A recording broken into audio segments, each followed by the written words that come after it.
أعوذ بالله من الشيطان الرجيم. بسم الله الرحمن الرحيم. يا أيها المزمل قم الليل إلا قليلا نصفه أو انقص منه قليلا أو زد عليه ورتل القرآن ترتيلا إنا سنلقي عليك قولا ثقيلا إن ناشئة الليل هي أشد وطئا وأقوم قيلا إن لك في النهار سبحا طويلا واذكر اسم ربك وتبتل إليه تبتيلا رب المشرق والمغرب لا إله إلا هو فاتخذه وكيلا واصبر على ما يقولون واهجرهم هجرا جميلا وذرني والمكذبين أولي النعمة ومهلهم قليلا إنا لدينا أنكالا وجحيما وطعاما ذا غصة وعذابا أليما يوم ترجف الأرض والجبال وكانت الجبال كثيبا مهيلا إنا أرسلنا إليكم رسولا شاهدا عليكم كما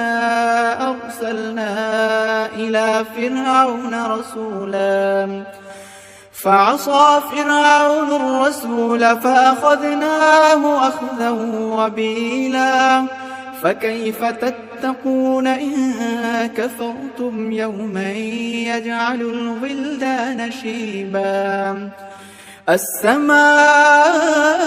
منفطر به كان وعده مفعولا إن هذه تذكرة فمن شاء اتخذ إلى ربه سبيلا إن ربك يعلم أنك تقوم أدنى من ثلثي الليل ونصفه وثلثه وطائفة من الذين معك والله يقدر الليل والنهار علم أن لن تحصوا فتاب عليكم فاقرؤوا ما تيسر من القرآن علم أن سيكون منكم مرضى وآخرون يضربون في الأرض يبتغون من فضل الله وآخرون يقاتلون في سبيل الله فاقرؤوا ما تيسر منه وأقيموا الصلاة وآتوا الزكاة وأقرضوا الله قرضا حسنا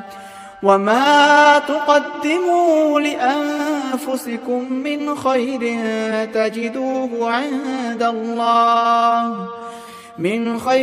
تجدوه عند الله هو خيرا وأعظم أجرا واستغفروا الله إن الله غفور رحيم.